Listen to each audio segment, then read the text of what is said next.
రాష్ట్రంలో బీఆర్ఎస్ పని అయిపోయిందని పార్లమెంటు ఎన్నికల తర్వాత ఆ పార్టీ మనుగడే ఉండదని మంత్రి ఉత్తమ్ కుమార్ రెడ్డి ఘాటు వ్యాఖ్యలు చేశారు. ఇక బీజేపీ మరోసారి అధికారంలోకి వస్తే ప్రజాస్వామ్యం ప్రమాదంలో పడుతుందని అన్నారు. 10 ఏళ్లలో రాష్ట్రానికి బీజేపీ ఏమీ చేయలేదని మండిపడ్డారు.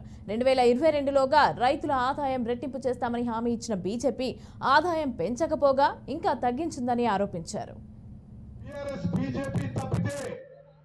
రాష్ట్రంలో అన్ని పార్టీలు, అన్ని ప్రజా సంఘాలు, అన్ని రైతు సంఘాలు, అన్ని మహిళా సంఘాలు, అన్ని విద్యార్థి సంఘాలు ప్రజాస్వామ్యం కోరుకునే ప్రతి ఒక్కరు కాంగ్రెస్ పార్టీకి మద్దతు పలకాలి.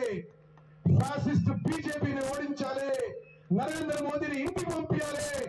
భారతదేశాన్ని మతపరంగా విభజించి పాలిస్తున్న బీజేపీ హిందూ ముస్లింలను విభజించి రాజకీయ లబ్ధి పొందే ప్రయత్నం చేస్తున్న బీజేపీని చిత్తుగా ఓడించాలని చెప్పి కమ్యూనిస్ట్ పార్టీతో సహా ప్రజా సంఘాలు కూడా అన్ని కాంగ్రెస్ పార్టీ వెంబడి రావాలని చెప్పి మీకు సవినయంగా విజ్ఞప్తి చేస్తున్నా.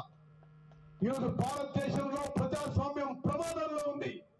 ఓ పార్లమెంట్ సభ్యుడిగా బాధ్యత చెప్తున్నా, మళ్ళోసారి కేంద్రంలో నరేంద్ర మోదీ బీజేపీ వస్తే భారతదేశంలో రాజ్యాంగం ప్రమాదంలో ఉంటుంది, ప్రజాస్వామ్యం ప్రమాదంలో ఉంటుంది, మైనారిటీ హక్కులు ప్రమాదంలో ఉంటాయని చెప్పి నేను మనం చేస్తున్నా.